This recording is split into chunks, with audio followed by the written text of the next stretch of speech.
Welcome SAO survivors! This week Unital Ring won't be the final SAO story with a massive asterisk. Tons of SAO manga and light novel releases and future schedules in English as well as Japanese, a gorgeous Alice figure, and many more. Welcome to This Week in SAO for all your weekly SAO news. Let's start with that massive bit of Unital Ring not being the end of Sword Art Online. Earlier this week, at the final stage greeting of Aria Movie in Japan, Reki went on record stating SAO will not be ending with Unital Ring and would likely go on for another 10 years. A lot of people thought this was newsworthy, completely disregarding the context as the internet usually does. We knew there would still be inter-intelligence war, we just didn't know whether Reki would go with a title change for Unital Ring like he did from Alicization to War of Underworld. Seems like he will, that's it. And the 10-year mention, well, duh, with the pace of Unital Ring is going and keeps setting up more and more mysteries rather than solving any, nobody in their right mind should have been surprised by this statement. Especially considering Reki said the same thing 2 years ago as well. For a deeper explanation, check my coverage of the statement to curb all the misled enthusiasm that was sweeping the contextless Western community. This really should not have blown up as news. Sword Art Online EX-Chronicle Global Event has started its ticket sales for this year. This is a special VR event that's been held for over 2 years now. The Japanese version was a couple months ago. This will be pretty much the exact same thing, but with English language option rather than just Japanese. It's a neat gallery-like event, especially this year. It was quite the grand gallery celebrating SAO's past and will also feature a Reona concert.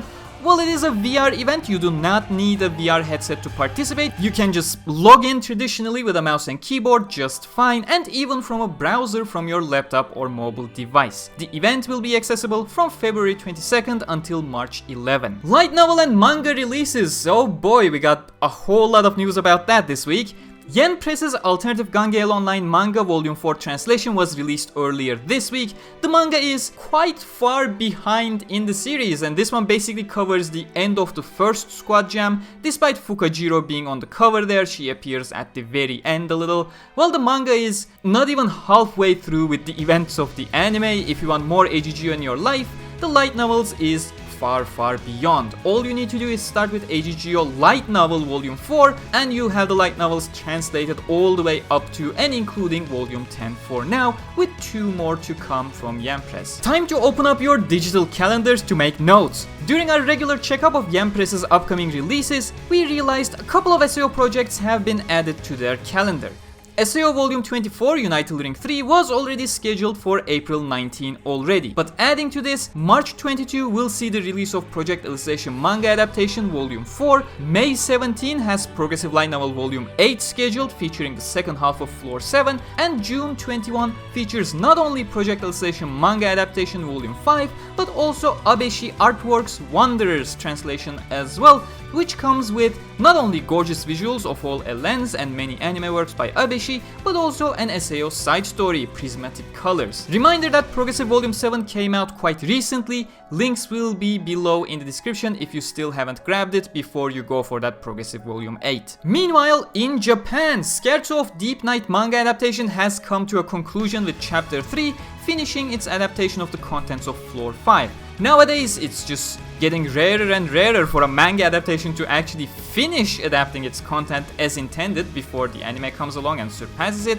leading to an easy cancellation in the case of Project Alicization. So, good for you, Scherzo Manga. Congrats for making it before the anime gets there. Progressive Canon of the Golden Rule, the Floor 6 story manga adaptation, is getting its Chapter 7 Part 2 released tomorrow as well, featuring one of the traditional bath scenes with Asuna and Kismet, one of those moments before a great disaster, let's say. Re Aincrad Manga Chapter 4 has also been released in Japan this week. This manga is a massive PR mess on the scale of Wii U, to be honest, if you ask me, that most people don't even know what it's supposed to be about, and the point of it is rarely being communicated.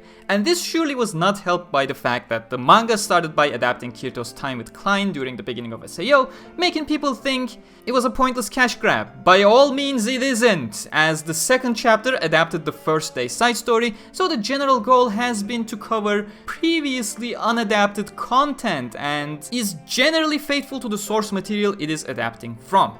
it's just a bit of a mishmash of things for a bit, as the first one was obviously adapted from the anime, the second one from the main series light novels, 3 and 4 from Progressive. It just fails to feel cohesive at times. I think taking a kiss and fly manga approach would have worked better in the case of Aria Aincrad as well. Integral Factor news: we got a new Egil and Yuuki banner, and a new banner featuring Sinon, Argo, Alice and Lifa has been data mined. The weekly free guaranteed 4-star pool continues, so don't forget grabbing that this week. And with this week's maintenance, the level cap has been increased from 170 to 180. That concerns absolutely nobody but the hardcore dedicated people, and some skills have received minor buffs if you are above level 170 as well. Rabbit Hunt event is live to farm some ores for equipment forging, and connect skills have been introduced to the game that, from my understanding, they sound like a macro build that also saves you SP while granting bonus effects.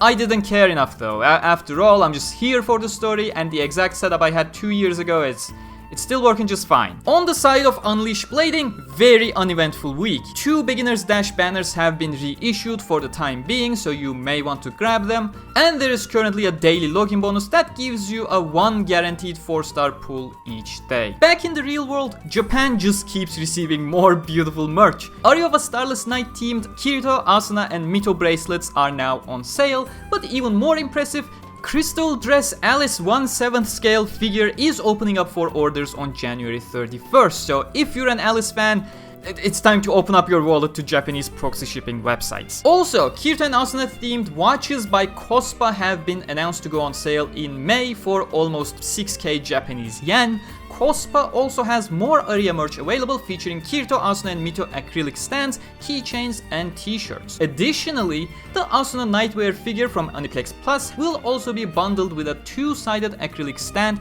featuring the visual the figure itself is based on. No new Aria movie releases this week, at least based on the ones we have noted back on the Wikia, and the only news for a future release is that the Netherlands finally got their stuff back together after their Rona wave and established their replacement date for the movie to come out as February 17th, so look forward to it, fellow Dutch friends. Still not sure about what's happening in Brazil. I heard things that they are getting some listings for the February 10th date, but honestly, I just recommend talking with your own licensor and cinemas. It is starting to feel impossible to keep a proper track of the shenanigans as an outsider that you guys are dealing with. Weekly Arts Corner for my personal highlights of SAO art this week, as long as we don't have official artists sharing stuff. Starting with a beautiful Alice illustration by Umi, incredibly cute and absolutely elegant. Flaxilis is once again flexing their incredible skills with a beautiful winter sunset Asuna, Massiro Nekorin with a very excited Yuuki and her glitter eyes, 2 Tora with an Eilo Asuna and Sinon having a casual chat, and Night Sky Sword featuring a very heartwarming Suguha. And I'll make an exception here, but I do need to feature this Lena from 86 by blondehanies because it's just too good to pass up on whether you like 86 or not. As usual, you can find all artist links in the description for more of their work. I already mentioned about the Re Aincrad Manga earlier in the video, time to talk a bit more about it in this week's translation corner. Re Aincrad Chapter 2 has been translated at Dreadful Decoding, featuring the first day, aka the day of beginning side story from Sword Art Online Volume 8. It features Copper for the first time outside of the SAO light novels, and of course is the origin of the little Nepenthes that you saw in the Aria movie if you have managed to watch it in the cinemas. The climax of the manga adaptation felt like a bit of a bummer due to some adaptation choices, but hey, it's the first day getting some recognition, so I can't exactly complain. As always, the link for the translation is in the description, as well as all the links to the individual artists for more of their work. That's the end of this week in SAO. Don't forget to like if you enjoyed this week's episode and subscribe for more. I'll see you all next week. Until then, stay cool.